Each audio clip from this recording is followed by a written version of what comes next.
Thank you, sir.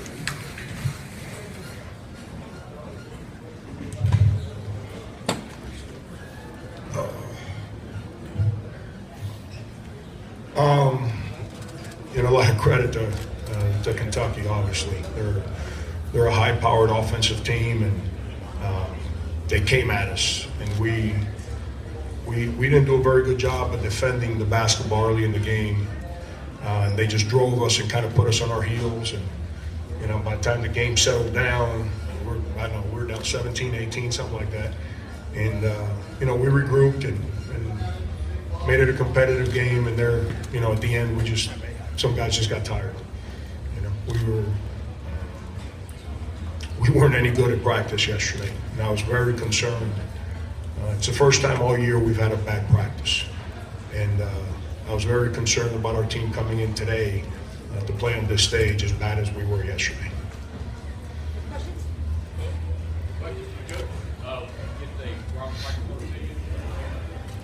Frank, just how much did PJ's absence affect you defensively? Was it just they didn't quite have that perimeter look that they normally show?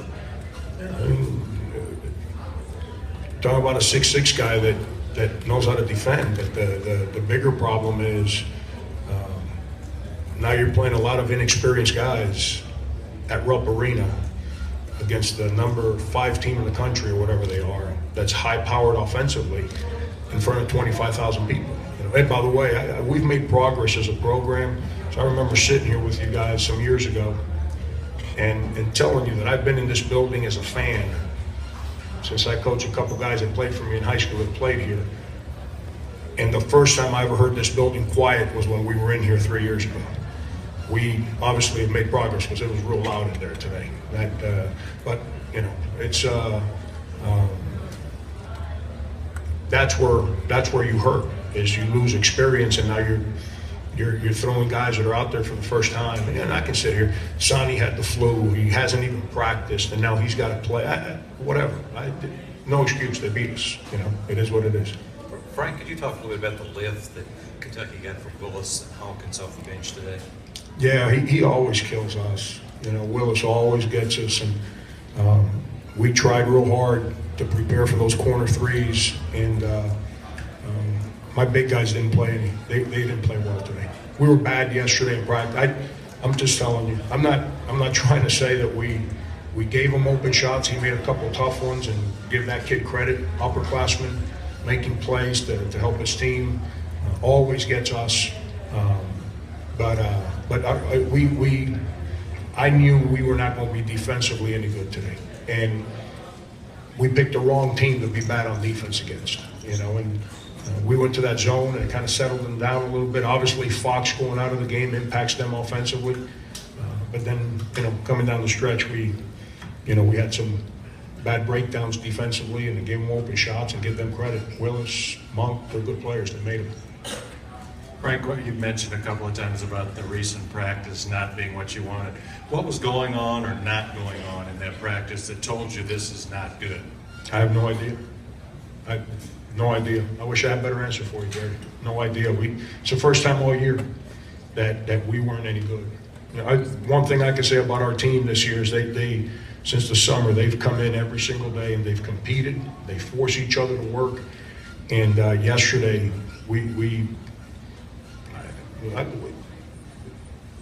I don't think we pay too much attention to how young our basketball team really is. We got a couple seniors, and 3 to be exact, and then everyone else. Chris Silva's a sophomore, PJ sophomore, he didn't play, so now we get even younger because everyone else on our team's a first-year guy, and we just weren't good.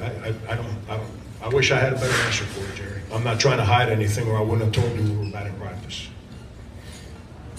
When did you realize that PJ wasn't going to be able to go, and how much of the onus did Sindarius take on knowing that PJ wasn't going to be able to play? Yeah, I'll answer the second part first. Sin's a winner.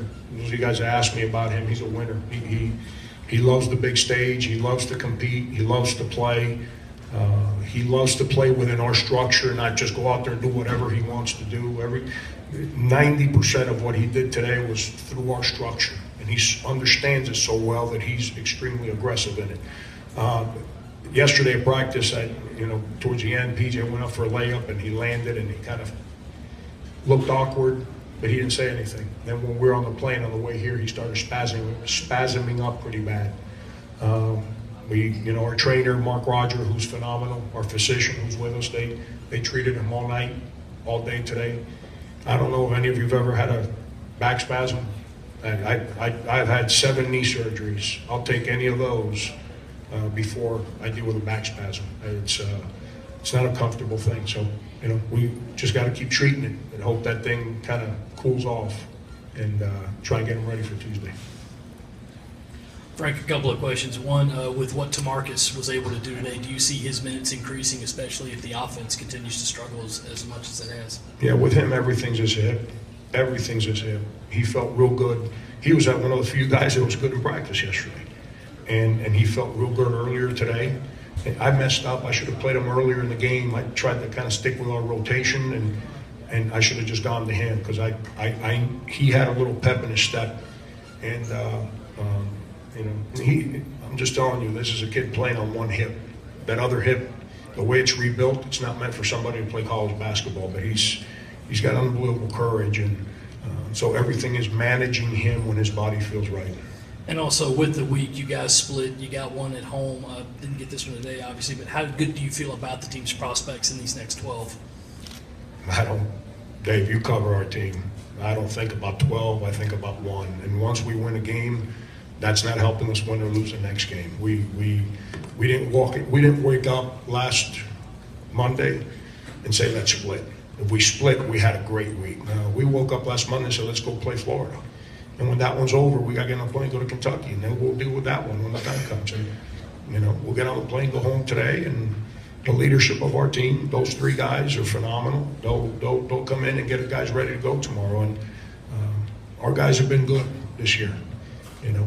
We've got a good basketball team. We weren't good yesterday, and we actually tried to be halfway decent today, which kind of got me excited. But we're not good enough to play well without preparing well. Frank, did you all do anything special to take Briscoe out of the game offensively for Kentucky? No, just, we didn't do a very good job on Monk, did we? What do you have? 28. Yeah, it's 5 over his average. And that's one thing about us is we've been pretty good at taking people's leading scores and holding them down. We didn't do a very good job on Monk. I thought we were real bad on him actually, but he's a real good player.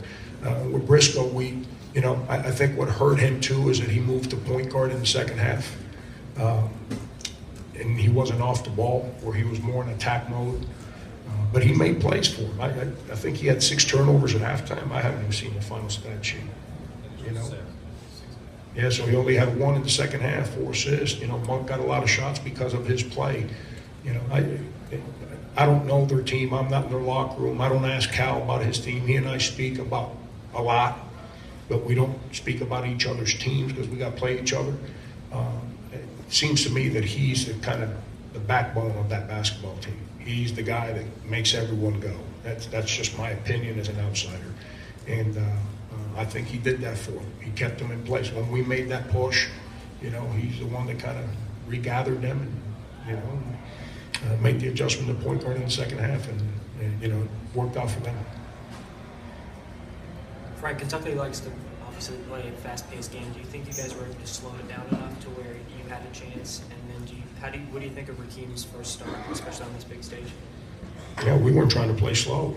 That's not what we do. If I would have walked into practice and told our guys we're playing slow, they would have freaked out. They said, "Oh, this guy don't believe we can win." We took more shots than they did. They made 3 more threes than us. They made several layups more than us. Early in the game, we were just on our heels a little bit. That's the first 8 minutes of the game. That's where, they're too good offensively to come back from so far from behind, because eventually they're going to make another run. And, Rakeem, he was nervous. It is what it is. He settled down, played better in the second half. But like freshmen, they get wrapped up in the moment. And he had some missed assignments on offense. And then offensively, it's not like he was trying to line up and guard a guy that plays like me. He's trying to guard like some real good players. And once he settled down, he played better. I thought he was real nervous early in the game. Frank Sindarius kind of got off to a slow start scoring-wise, but then really picked it up. Was there something there, do you think, that got him going? He's our guy. Jared, when we lost those 3 games without him, he's our guy. He is the guy on our basketball team. He's the guy that gets to the line. He's the guy that can post. He's the guy that can shoot. We play him at the 1, the 2, the 3, and the 4. He's our guy, and he's the guy that that brings the toughness to our basketball team. He's the guy that brings the demeanor. He's